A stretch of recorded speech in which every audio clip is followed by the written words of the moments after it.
Hello and welcome to the top 8 round of the Japan OP10 Wave 2 Finals Championships. It's great to have you here. Hope you're gonna enjoy. Let's look at the meta share in here of what decks we've got left still in the top 8. So 4 of them being Doflamingo. Again, I don't think that's a surprise. Like I said in the last video, Doflamingo being the best deck in format. We still have 1 Shanks left, 1 Lucci, 1 Teach, and then also 1 black yellow Luffy. So that's the round out of the top 8. Doflamingo against the world essentially at this point, David and Goliath. And we're going to be in with another Doflamingo video, this time going up against Shanks. We saw in the preview that we had in the last video that this Shanks deck is built a little bit differently than the other Shanks lists that we've seen across these tournaments and even out in the West, with the inclusion of starter deck 21. Shanks being a slower deck on opponent's turn once per turn.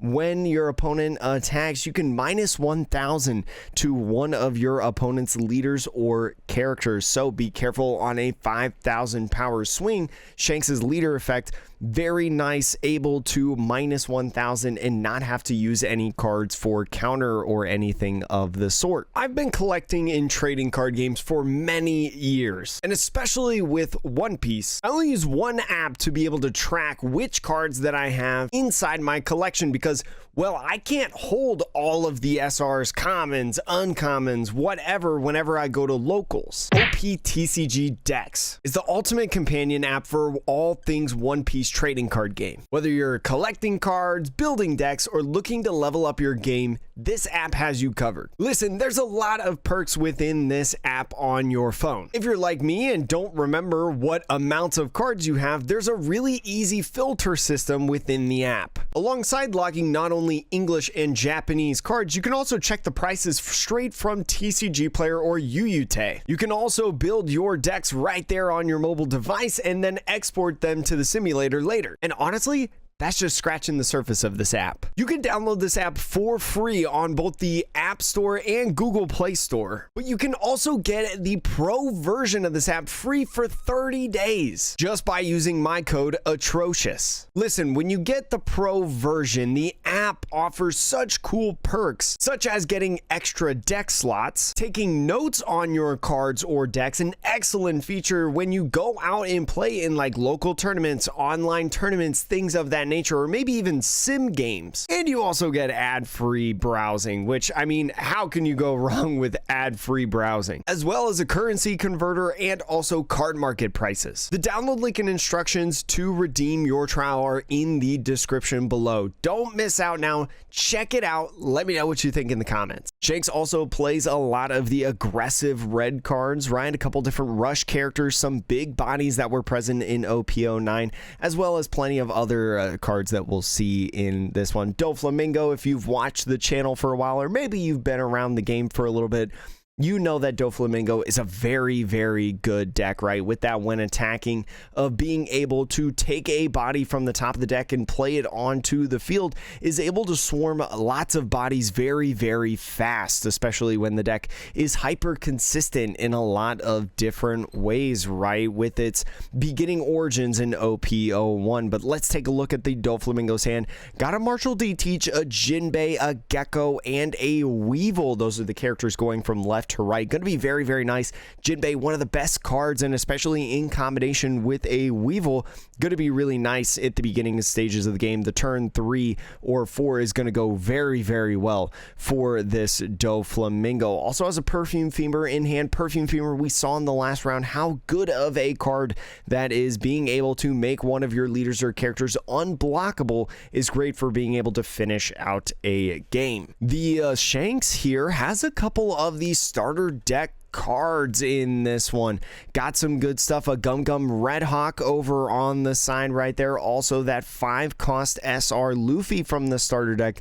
could be good. Also a 2K Sanji, that 2K very, very good. Also present in red, purple Luffy. A nice Makino, an older 2K card that has plenty of strengths. And also the Silver's Rayleigh, that 5-drop. So going to be an interesting match. Very excited to see how potentially the starter deck cards influence this Shanks deck, and we're going to see where this is all going. The Doflamingo is going first in this one, so on their second turn, 3-Dawn turn, they are going to be able to use that Marshall D Teach in the hand and use leader effect to get Jinbei Weevil on the board guaranteed. So looking pretty good for our Dofi player, but we'll just have to wait and see how Shanks handles this. And we're off right here on a 1-Dawn turn. Nothing to play, no Peronas or Buggies or anything like that. So we pass off the turn with 2-Dawn. Is just going to pass the turn off as well. Doesn't want to use the Nami to be able to search the deck for a Straw Hat card. So this Shanks deck looking to be very much enforced by Straw Hat type characters in comparison to red-haired pirates that we've usually seen. So Doflamingo with this Marshall D Teach is going to play that down, use the effect to get 2 Rested Dawn on the leader, stack something on top of the deck, and with the leader effect, is just going to go in with the Weevil right here. So very interesting, especially with 2 Dawn up. This is a really, really cool interaction that we've seen, especially since they left the 2 Dawn up. It's very typical that Shanks players play Gum Red Hawk, and so that's something that the Dofi needs to think about. If he went in and played Jinbei Weevil right, based on how the interaction actually goes, the Shanks can use their leader effect to minus the Jinbei by 1,000, making it a 4,000 power character, and then use Gum Red Hawk to take the KO on that Jinbei. Now, at least on this play, forces the Shanks player to use that Gum Red Hawk and pop the Marshall D Teach if they want to. So is going to go ahead and use the minus on the Weevil, I'm pretty sure, and then go ahead, use Gum Red Hawk, like I said, take that KO on the Teach. So very good job by both players, honestly, at this point, especially the Dofi kind of recognizing the possibilities of that 2 Dawn up and really read the room very clearly. We see in there the OP10 Sanji in the Shanks' hand as we move into his 4 Dawn turn. The Sanji, a very, very good card, right? Being able to gain a lot of power on your turn and uses the Nami to start things out. Does find a Straw Hat of the Luffy, could also grab the Bad Manners Kick Course and decides to grab that starter deck Luffy. The starter deck Luffy, if you do not know, is a 5-cost character with Rush, 6,000 power, and when attacking, you've arrested Dawn to one of your leader or characters.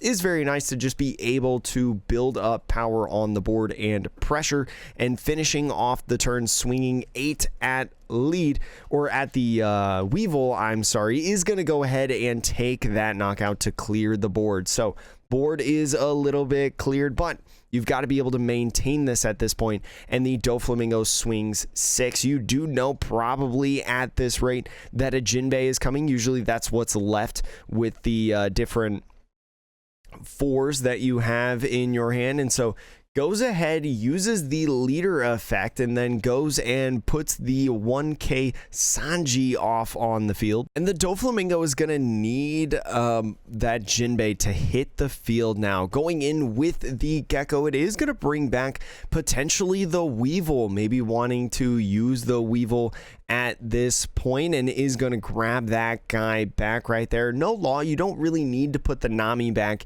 in the Shanks' hand. Don't need to give them an extra 1K counter. And now we move into the 6 Dawn turn. Could go ahead and swing with the Luffy if they want to, right? That 5-cost Luffy. Going to be very nice in this matchup because the 4-drop Trafalgar Law does not bounce that back, and so is going to start off with a 6K swing, attaching the Rested Dawn to the leader. We'll see where this goes. It looks like he is going to take it. No 2Ks in hand or anything like that. Kind of a little low on counter, and now decides to build up a 7k swing. Doesn't want to play that Machino yet and give up a 2k, so gets 2 quick life right there. Is going to put the Doflamingo at 3, and we move into the 7 Dawn turn for the Doflamingo. Still no 2ks in hand at this point. Plenty of Laws and Weevils. Does have another Martial D Teach, so can get that guy back down on the field to be able to manipulate the top deck to whatever they want. Gotta think that they're maybe holding out on this Gravity Blade for another Rush Luffy to come down, or some character that could be influential on the field. You never know, but is going to go ahead, do some poke swinging first, is going to swing this 5 and go ahead and use the leader effect. Says, you know what, I don't want to give up anything at this point. I don't want to give any signs to my hand and or life. We're just going to go ahead and use leader effect. Probably going to be taking at least the Doflamingo leader swing no matter what at this point. So kind of puts the Doflamingo player in the think tank of what they need to do with the rest of their turn. At 7 Dawn, what do you work with at this point? I think he's really thinking about playing the Martial D Teach at this point, and he is going to go ahead, put that guy down. Going to be curious to see what he decides to do with the rest of it. You could go in, play down the Weevil off of the Martial D Teach and leader effect, and then play another Weevil down right onto the field. Both of those Weevils would replace themselves, and you would be able to establish 2 6,000 power bodies on the field. And so is going to go ahead, potentially swing 7 right here and use leader effect. And curious if he's going to swing at this Luffy here or leave him alone, and looks like is actually going to be attaching one more Dawn and swinging 8 at the Luffy. So is going to go ahead, swing 8. Maybe is thinking about going 8 and 8, right, with this Gecko that's on the field. Maybe thinking about just using the rest of the 3 Dawn for that. And it looks like after that draw does have a 1-drop Sengoku in hand, so probably going to pivot now that that knockout has happened. Just go ahead, swing 7 at life. He's going to take that life, put it in the hand, and use the last one for a Sengoku to do a little bit of drawing, right? Find a 7 Warlords of the Sea. Does find another Gravity Blade, but can't grab that. Decides to grab the counter for the 2k Crocodile. I do like this play. You've got the attackers in hand, but not a lot of counter, right? You need the 2ks to, especially for a deck that plays so many different rush characters on the field. And so top decking that 4-drop Sanji from OP10 is generally a good blocker, but even though your power gets increased, your cost does not increase and is super counterable in this deck. So playing another Luffy down, gonna be nice to go back-to-back Luffy's in this and start off with just again another 6k pressure. You got another Red Hawk in hand, so maybe thinking about utilizing that Red Hawk within this turn, and forces a nice 2k. Is going to go ahead, swing 7 now at lead, I believe, or maybe at the Jinbei Gecko could be, actually, now that I think about it, but is just going to go at face, is just going to go at life, trying to hit as many times as possible, and grabs a Jinbei off the life. Jinbei is going to be nice, especially if one gets blown up. You're going to be able to refill the board yet again. And we'll see on 9 Dawn how the Doflamingo approaches this, right? 2 more Dawn up, and it looks like top decking Akaya as well. So going to be a nice another 2k in there, going to replenish the hand a little bit. But we'll see if there's a Jinbei Weevil in play on this turn, especially with the Martial D Teach in this one. The Martial D Teach, in order to use its effect, though, you do have to rest 2 Dawn. So what Dawn do you actually get rested before potentially the Red Hawk goes off? That's going to be a curious interaction that he's going to have to think about within this turn, because remember, attached Dawn is not considered rested Dawn unless that character leaves the field. So is going to be thinking about resting 4 Dawn, maybe playing over this Sengoku. Is going to go in with the Weevil, draw a card, and a character needs to leave the field. It needed to leave the field before you drew a card for turn. He's got 6 characters on the field. is anybody going to recognize that he has 6 characters on the field and he's going to put away that Sengoku? That's what I thought he was going to take originally, you know, especially putting it right next to it, but just a funny little interaction. Remember to maintain board state if you are playing the One Piece trading card game. But we continue in through this turn. We'll see exactly what he tries to get off of this one right now. Looks like he is going to use that Marshall D. Teach leader effect, and let's see what that leader effect brings. Potentially a Jinbei is going to attach one to both the Gecko and the Jinbei. This is a great strategy. Remember, if you're worried about Gum Gum Red Hawk, in order to play around it, just attach some Dawn before you swing to your different characters to be able to make them extra power. That Dawn does last through the entire turn, right? So this Jinbei and this Gecko, they're going to be 6,000 power for the rest of the turn. Even this minus 1,000 from the Shanks leader effect is not going to put them in range for the Gum Gum Red Hawk. So is going to go ahead, use leader effect on a Weevil, put a Weevil at 5,000, put I would say the one that he's going to swing with, right? You want to be 5,000. And what do you do countering out of this 6,000 power swing? And so looks like he is going to use that 2K chopper to get out of that swing. Puts him at 7. He's got another 2K, which he does in the Sanji and Makino. He is going to be able to get around this Gecko swing that's going on right now. So he's going to go ahead, swing 6. We'll see if he counters out with the Sanji or Makino. I think you would probably want to counter out with the Sanji first if I'm taking a guess, right? Because you want that Makino for potential go for lethal on the Nami. If they're just going to ignore this Nami and let you have it on field the whole time, that's what I would think. But maybe is thinking about pitching the Nami now. That Sanji, if you do not know, does have an effect that has a Straw Hat character of 6,000 power or more get unblockable in the turn. So maybe values the Sanji just a little bit more than that, but decides to take it anyway. Finds another Makino, another 2K. Not great to be able to not find another attacker in a sense, but does give you a little bit of flexibility. Now you're a little bit better about pitching a potential Makino if they decide to swing 6 with that Edward Weevil that was pushed down to 5,000 power, or at least I assume was pushed down to 5,000 power. They keep showing Silver's Rayleigh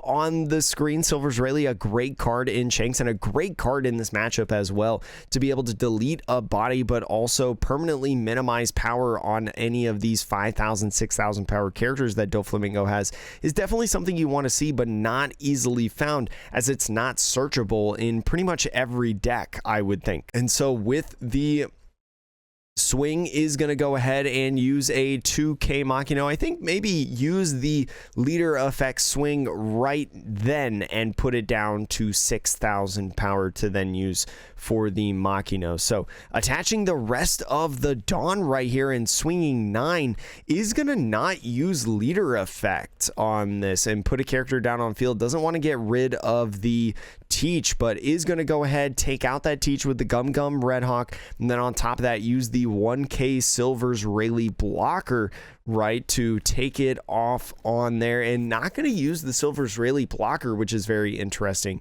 of a choice. I would have thought that maybe if you don't find anything that you need, that would have been the play in this one. But with that 1-drop Nami, maybe going to be searching for another Luffy, could find another Luffy or another Straw Hat type character that is a great card.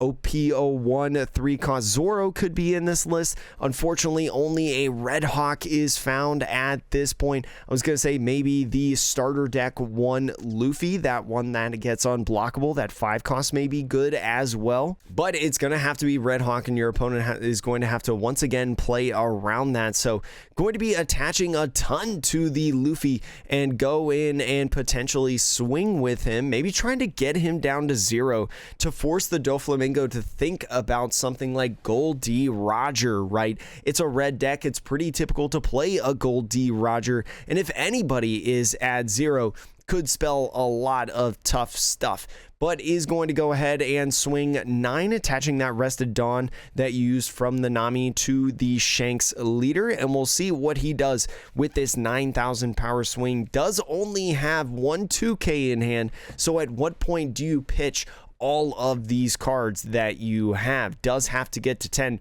would force 3 cards, but is going to take the life first. Still no 2K, and another 10K swing now, leaving 2 Dawn open is going to come in from this Shanks. Gonna be so curious to see what happens here. Is thinking about maybe pitching all of the counter in his hand. I think 2, 3, 4, 5, 6. You would have to pitch all but one of your 1K counters to be able to get out of this swing and not go down to 0. Gonna be super interesting what he decides to do in this. The Shanks player has a ton of non-counter cards in their hand. Or I'm sorry, has a ton of counter cards in their hand with 2 2Ks, a Bad Manners Kick Horse, and a Gum Gum Red Hawk, and he's gonna go down to 0. Is a 2K buggy, which is very nice, but with the rush potential of Shanks, can something like Goldie Roger come down in the next turn and absolutely just win the game right then and there? You probably need to get rid of this Luffy, because that Sanji that they showed on the field could give that Luffy unblockable. You could also, with potentially the Makino, right, boost up the Makino, attach some Dawn to it, and then also use Sanji to give that Nami unblockable. If I'm reading the effects correctly, it just says on that Sanji, a Straw Hat Crew type character with 6,000 power or more, not a base power of 6,000 power or more. We've seen cards in the recent times of the One Piece trading card game specify whether it's base power or just power at that time, and I think the Sanji works as at that time. So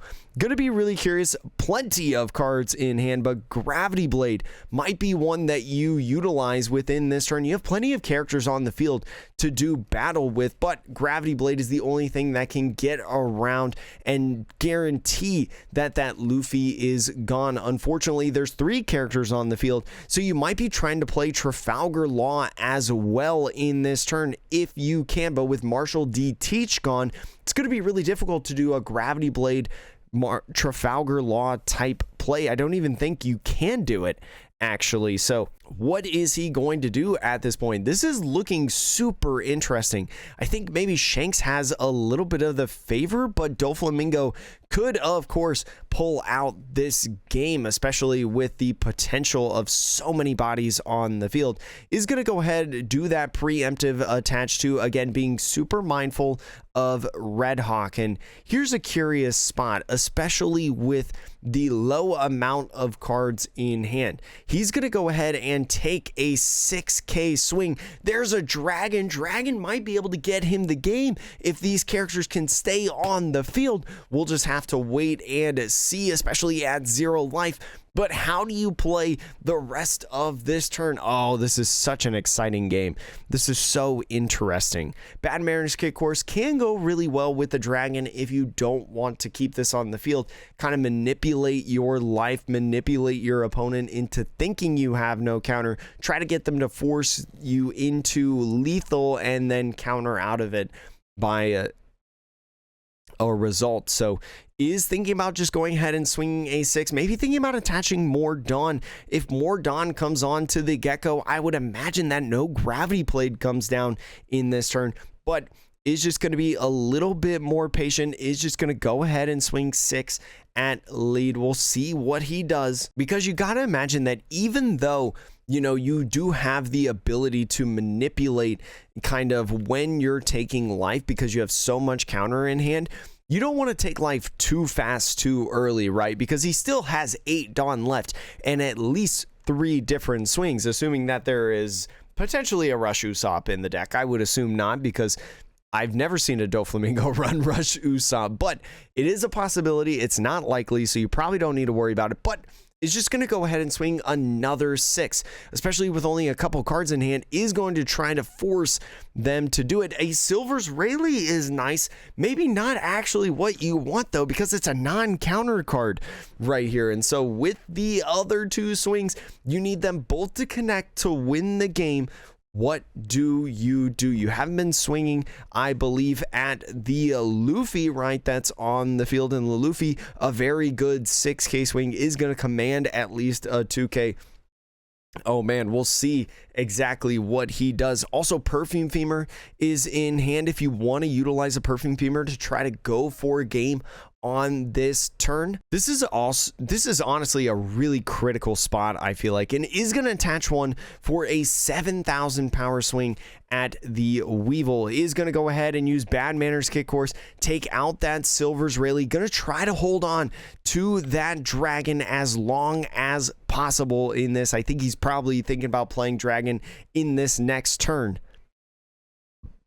So since you weren't able to take that life and Gum Red Hawk wasn't even used, what do you do at this point? It's like a mind game thinking about, do they have Red Hawk? Do they not have Red Hawk? We've seen Shanks play anywhere between 1 to 4 of these Gum Red Hawks, and since one has not been revealed yet, right? It's been sitting in hand and 2 Dawn has been open. It's just an interesting spot, and thinking about pivoting, I think going to be looking around for more counter. Did find a 2K and a 1K off of that Kaya, so you're kind of in 1K better position than you were before.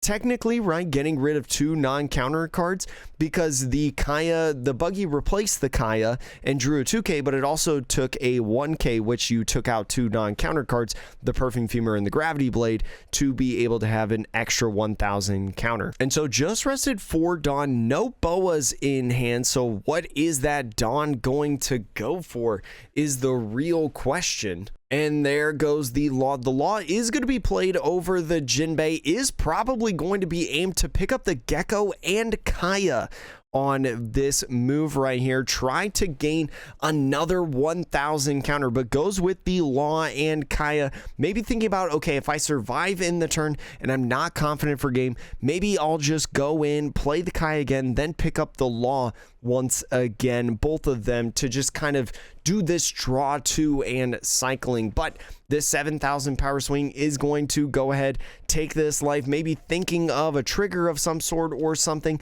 and we pass off the turn into the Shanks. The Shanks does have some key pieces, just needs to hit one time on here. And what do they do? I would imagine that Dragon will come down in this turn, right? Another rush character to be able to swing. But what is the correct math at this point? You know that they just put in a Kaya back in hand and got rid of 2 non-counter cards. So probably most of their hand is counter up to this point, or at least they had a bit more counter than they alluded to in the last several swings. Do you even play a Dragon at all? Do you just go ahead and jam everything onto the Luffy and just try to go like, I don't know, 16 at face, and then hope maybe your Shanks on the 6 can finish out potentially if they counter out of that swing? Would they have enough to get out of 16? They have 11, 12, 13, 14, 15, 16,000 counter, and then 17, 18 would get out of a 6. So actually they would be able to get out of all of that if that is the math that you went with, but you don't have any rested on, so it'd actually be a 16 and a 5. So going with the spreading tactic method of this point is going to attach the 2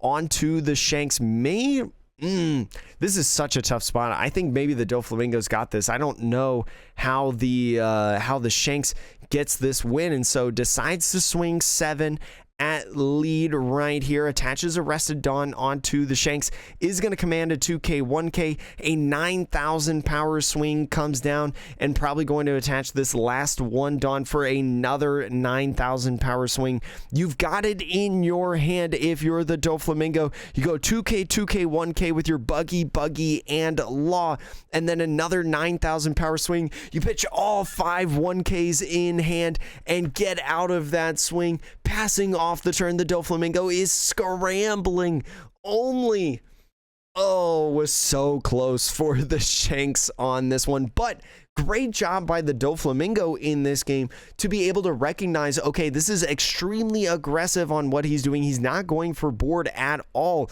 What I need to do is I need to find as much counter as possible, and literally played the math to be able to get the exact amount of counter that he needed, the maximum amount. Absolutely a great showcase from this Doflamingo player, to be honest. Excellent job. Although I wish the Shanks would have won. Absolutely great job by this Doflamingo, kind of playing an unconventional Shanks deck, right? Not something that we've seen in any of these tournaments with the recent release of ST21, and a great job just dumping the entire hand. Man, that was a cool one. That was honestly a sweet one. So let's look at some deck lists of this event. Now, we don't have the official list of the Shanks, that hasn't been made public yet, but this is what I would assume is probably decently close. It's definitely a different Shanks list that we've seen in these tournaments. Very unique with the introduction of Starter Deck 21. We know that it is a Straw Hat focused package right in here, running the Nami Searchers, running the 2K Sanji, the 3-cost Sanji, that's very good, Tony Chopper blockers, the Luffy Rushers, and different events like Bad Manners Kick Horse and Gum Red Hawk. We also saw a couple peeks of some other cards in there, right? We saw Silver's Rayleigh, even though it wasn't played. I think we saw a Building Snake in one of the Nami searches, and I would assume probably that there are 10-cost Shanks in this list because it's that good of a card. That 10 drop is so good in just Shanks in general, right? Being -1,000 to the entire board. We also saw Silver's Rayleigh in here that was pitched in the game. So I don't know how close this list is. It's definitely worth playing around this type of package, though. I think it's a very exciting version of the build, especially because I know some people personally have been a little bit bored of playing Shanks. Doesn't feel like it's too exciting, so hopefully ST21 can breathe a little bit of fresh air with this Shanks. But we do know the exact Doflamingo's list in this one. This is his list. Very great job playing Jozu. Jozu has been a piece that's been on and off a lot of times in lists for Doflamingo, but on for this tournament, and it's been boding well. We've seen a lot of Doflamingos take wins with these Jozus, right? Even though we didn't see it in this game, definitely a great card to have for a lot of different matchups. Heavy count of the Gravity Blade being 3 is probably one of the more heavier counts that I've seen of this card in different Doflamingo deck lists, but the rest being pretty much the typical package of, you know, the 7 Warlords of the Sea 4 costs in your Jinbei, Weevil, Law, Mihawk, Boa, and also some other great key components to be able to accelerate your game plan in the Marshall D, Teach, Sengoku, Perona, and Buggy. Doflamingo, a strong one, and we've seen it strong in all 3 of the matches that we've had in this tournament so far, and it's curious to see how it continues forward in the rest of this tournament.